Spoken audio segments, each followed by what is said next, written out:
Hey guys, welcome back to the channel. So today we're doing another watch review. I've been cranking these things out like crazy lately, and sooner or later I'm going to run out of watches to review for you guys. So let's enjoy this flood of watch reviews while it lasts, right?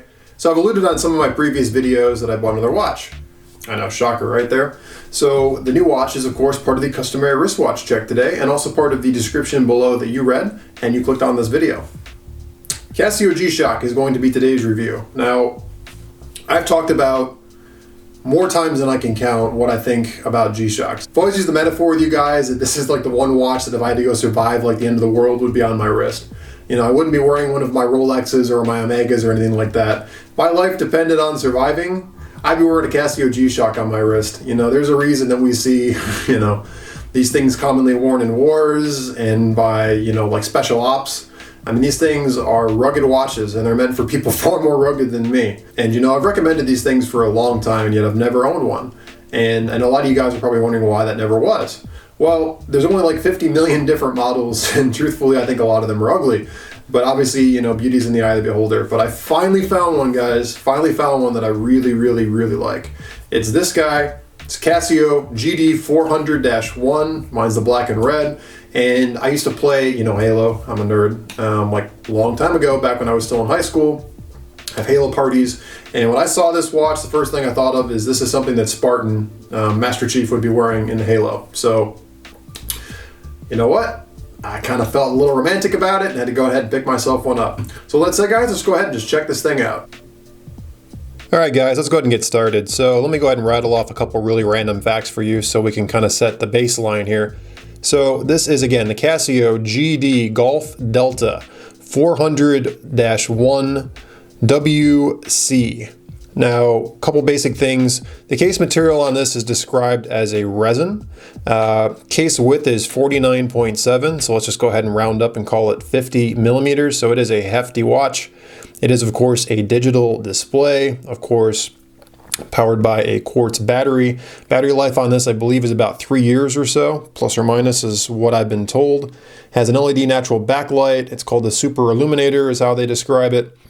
And the glass, which you're seeing some nice reflection on there, is mineral. So, you know, nothing strange there, mineral. The bracelet width is apparently 29 mil up here, which is like stratospheric. And water resistance on this guy is about 200 meters, 660-ish roughly feet. I think it's like, what, 656, something about there. So there's some basic specs. So, you know, right away, you know, 50 millimeters, holy crap. You know, I will say though, of all the 50 millimeter watches, this is definitely a lot more easy to wear compared to most. So one of the things that I loved about this bracelet, just kind of getting started here, well, you wouldn't call it a bracelet, you'd call it a strap. And again, they're calling it resin, is there's this really cool, kind of like tire tready looking texture on it. And I don't know, I haven't seen too many even G-Shocks that have this on it. I really like it. And I love the strap retainers as well that they've kind of got over here holding it. Great little G-Shock detail right there. Now, one of the reasons I went for this watch too was it had just some things that I thought really made it stand out from other G-Shocks. So one was, of course, this lovely strap that I'm digging. The other thing too is I love the metal cage that you see right here that's going over the faceplate. Now, back in the day, wow, saying back in the day, I feel so old. You know, about 10, 15 years ago, you know, baby Gs were really, really popular where I lived in the United States. And I remember at the time, baby Gs all had this kind of metal, you know, protector guard around them. And I don't ever remember them really being that common of a feature on, you know, the more mainline G-Shocks. And I've always really liked these metal bars. I mean, not only does it obviously add you some benefit in terms of shock resistance if you bang it into something, I really like kind of the rugged aesthetic of the way this watch looks. So one of the reasons I picked this up too was, again, I love the metal guard that they've put on this watch. I mean, there's just something that's very kind of chunky about this that I love. Now, all G-Shocks are going to have that to you, but, you know, as a kid of, you know, grew up mostly in the 90s, from the late 80s, and was playing Halo in the early 2000s with some of his buddies on the swim team. You know, when I first saw this watch, I thought, you know, again, Master Chief from Halo. This looks like a watch that Master Chief would wear. You know, it just looks rugged and it looks tough. And the other thing that's kind of cool too is the strap is actually held on with these metal tubes, stainless steel metal tubes, and they're thick. I mean, there's just, I don't know, there's just kind of that extra bit of like rugged factor on this one over a lot of the G-Shocks that I've looked at. You know, I looked at other G-Shocks, I mean, I looked at tons of G-Shocks, and, you know, a lot of them were like really goofy colors or really weird designs, and they weren't things that I thought would age well with me. You know, I have a lot of watches, but I try to buy watches that I think will, you know, I'm not going to get sick of anytime soon. And if I had them for many, many years, that I would still find occasions to wear them. So I wanted to be pretty, you know, not overly out there with whatever one I picked up. I also like, too, in the GD400-1, you get these soft red accents. You have a little bit of red right here, and of course you've got the red on the G itself. It's a very simple, you know, soft red. It's not, you know, a lot of the G-Shocks, they have like burst of colors. This is much more subtle, but I really like it, and I really like it with the backlight color as well of the font. And of course, with all G-Shocks, speaking of, again, you have that super illuminator feature. You just press in the G, and it lights up beautifully, which is always really cool. So I know a lot of people actually don't even know how to use these things. You know, they're all very similar in terms of their function, but it's kind of one of those things you have to take a little bit to figure it out. And then once you know how to use one G-Shock, typically you can figure them all out. So this thing has a bunch of modes in it, and I guess let's go ahead and start off at the top. So up here you have this circle, and you have there's some etching down here at the bottom at 6 o'clock of this inner circle, and it's lit up because it's on mute. So by holding in the mode button, let me, did you hear it just beep? So now that hatching went away, so I just unmuted it. So now when I change functions, it's actually going to make noise. So that's why that was lit up.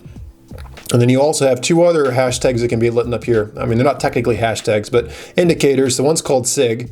SIG is short for signal, and you can basically have the watch every hour on the hour beep at you and also light up to tell you that it's a new hour. And then over here in the upper left, there's actually another corner that could light up, which would indicate that you have an alarm set. So I'll show you how to do that in a minute, but just some of the basic features of this watch. Immediately you have, you know, a timekeeping function. So, you know, right now it's showing it's 8:11 and 14:15 seconds. 1/5, January 5th is the date that I'm recording this, and today is Thursday. Now, you also have, you know, multiple time zones. So I can, right now I just changed, I'm in Chicago time, I have London time, I have Paris time. You can go through multiples. And so you can pick from many different world time zones. And of course, each time zone is also independently able to be set. You can go to holding down the adjustment button. You're able to like literally reset the seconds, the minutes. You can reset every one of these from the time zone to the day of the week, to the year, and the current hour, seconds, and minutes. So that's all adjustable. I don't want to adjust it right now since it is adjusted. So the time, there's multiple time zones, but you can also adjust the time independently. So, you know, Casio does have some models that are atomic timekeeping. This one is not. So this one is not checking with satellites. This is one you have to set manually.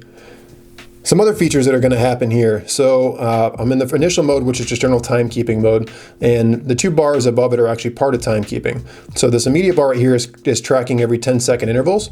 So 3, 4, 5, and 6, 7, 8, 9, 10. It maxes out and then adds another 10 bar here. So basically this is tracking every 10 seconds, and every time 10 seconds counts off, you add a bar up here. So you'll end up with 6 bars and then it'll reset. So every time 10 seconds, you get a bar added here, 20 seconds bar added, 30 seconds a bar adds. So you can keep track of every 10-second interval, and you can keep track of the 10 seconds independently. Now, I'm sure there's a reason for that, and I'm too stupid to know why. I don't know what use it would be for me, but I'm sure there's a really good well-meaning and well-intentioned reason for it being there besides the fact that it looks cool, and I should have been able to tell you that before I started this review. So forgive me, I don't really know why they did that, but it does look cool. And a lot of people have no idea what that's there for. So some other features, if you hit mode, now I've changed it to roll time. Right now it's showing the time in Rio, and there's a bunch of different time zones you can check here as well. But typically this is reserved for world timekeeping. This would be GMT time zone. So this is the current time in the UK. So you have world timekeeping, you have standard timekeeping, you have world timekeeping. So Greenwich Mean Time. The next mode, this is how you can set your alarm. There's 5 alarms on this watch. And if I was going to go ahead and set one, I hit adjust, it just went to on. You'll now see up here an indicator has come on to show that I have an alarm set. Now that I shut it off, the indicator goes away. See, on, off. So the little hash thing there goes away. So you can set multiple alarms for this, and if I scroll through it, there's alarm 2, alarm 3, alarm 4, and alarm 5. You have up to 5 different alarms. I have no need for 5 alarms, but it is kind of cool. So third mode is alarm. So again, you had timekeeping, you had world time, now you have an alarm feature. The next one is a timer, and you can start and stop it. This is a countdown timer, and it's keeping tracks of tenths of seconds. You can stop it, you can reset it. The next feature is a standard stopwatch. And there you go as well. So you can time yourself how long it takes you to eat a hamburger or whatever else you really want to do. We'll get that reset, and then you're back to normal time. So, it packs a lot of features. What am I going to use of those? The multiple time zones I think is kind of cool, and having multiple alarms is cool. And for those of you curious, when you set the alarm off, it's basically this beeping sound you're hearing in the background. That's what you're going to hear. Now, if you set the signal to come on, every hour in the hour, you'd hear that beep as well, and you can also set it where the display will light up like that. Some other cool features. So I mentioned that I had it muted before. If you hold down mode, and for it to beep, you'll now see that the little hash is lit up under mute. So now when I scroll through, it stays muted. So you can always turn the sound off. The other thing is there's actually a way that you can have it where every time you tilt the watch, it'll automatically illuminate. So if you're able to detect that you flicked your wrist, and it will light up because it knows you're going to look at it. Kind of cool. And there's just so many other different features. Again, you can turn the signal on and off. There's a lot of really cool things that this thing does. Even the illumination, I have it set to 1 second roughly. You can extend it out to 3 seconds if you want, if you weren't worried about battery life. There's some other just cool features on this watch. They have these little screws on the side of the case, kind of a cool detail. And you'll notice too, there's actually like this cross hatching on the pushers themselves. And I'm so OCD, I like that they mirror each other. So this goes down, they kind of meet in a V pattern if they were going to meet in space. So I appreciate that they're going different directions too. That pleases my OCD side. It's just a really cool watch. Case back wise, you'll see it just says, G resist. Or G-Shock resist. It's mentioning that it's good to 20 bar, the Casio, the model number, stainless steel structure, made in China. So this is a plastic watch made in China. And, two things in our community that tend to happen a lot is a lot of people hate plastic watches and a lot of people judge things made in China. So one thing is again, I mentioned this is something I was going to get stuck at the edge of the planet on. I don't want a plastic watch on my wrist. I think plastic totally suits the personality of this watch. And as for things being made in China being inferior, I think that's ridiculous. Now, that said, I'm very close with a lot of people in the Chinese community, so I'm definitely biased. But, that said, Chinese make terrific products. And, I bet you there's something or half the things you're wearing right now, your pants, your socks, your underwear, your t-shirt, whatever it is you're wearing right now, I guarantee you there's something you're wearing or something in your house made in China. And, China makes really good quality. And the fact that anybody would think that Chinese quality is inferior on mass-produced products, I think they need to go check what's going on in their house, because China's making most of the goods in our economy these days. So build quality is excellent. The only, I guess, criticism I would have of this watch, and I don't know what's going to happen, but I have seen my father actually has a workout watch that's built by Casio that has a similar resin bracelet, and over time this is actually cracked and the strap is broken. So I'm not sure how this is going to hold up long term. That is actually one thing that I'm a little concerned about, is that the strap's going to wear out. And yes, you can take the bar out and you can apply the strap off, but getting a strap that's going to fit this and something that's going to fit this bar, it'd be very difficult in my mind to put an aftermarket strap on this watch. But beyond that, I love this watch, and it brings me just as much joy as any other watch I own. And there are days, that I look, this is fitting in my watch box next to, one of my Rolexes or something else, and this is the watch I want to wear. It's just a cool watch, and I'll just go ahead and show it to you briefly on my wrist. Go ahead and size it. Buckle says G-Shock. Stick it in there. And there you go. It is a chunky watch. So again, my wrist is just under 7 inches. As you can see, it totally takes up my entire wrist. It's very chunky. It's a high-rise watch, which I like. This is not a watch you'd ever wear with dress cuffs anyway, so you don't have to worry about it. A lot of people want watches that are going to slide under their shirt sleeves. If you're wearing a long dress shirt with this watch, then I'd probably question your dressing habits anyway. But there it goes. It makes me look like I'm far more outdoorsy and adventurous than I am. I love this watch. And it's extremely lightweight too because of the resin build too. So I know it looks very bulky, but this thing is a featherweight. So all that said, guys, let's go ahead and jump back. Hey guys, so I really hope you enjoyed the review. As you can see, my plastic fantastic watch from China is making me very happy. You know, this is just another one of those examples of you can love watches at any price point and any background. You know, I'm just as happy wearing this on my wrist as one of my Rolexes. And, you know, it just speaks to our hobby. There's such a broad range and what can make you happy and what you can enjoy. And I really hope that this is something that you've enjoyed the review. And I would, again, you know, as I've said for over the years, and now I'm saying it, you know, with one actually on my wrist, G-Shock makes awesome watches, and there's so many different models, and they're so affordable. Most of them, there's some stratospherically expensive ones too, but I think on the whole they make an awesome buy, and I would totally recommend one to you guys. You know, whatever your personality is, whatever your aesthetical preference, as long as you're okay with wearing a watch that's made out of plastic, although they do have metal ones now too, you're gonna find one that's right for you. And you know, like I said, the thing about this watch that's so great is you don't have to worry about it. You know, I don't worry about going in the pool with this. I don't worry about getting in the shower with this. And I wouldn't worry if I got lost, you know, in the middle of nowhere tomorrow with it on my wrist. I would trust it. And, you know, there's just kind of that nice ease of having a watch like this that you just don't have to worry about. And I love it for that. And, you know, it's a tool and it does exactly what I need it to do.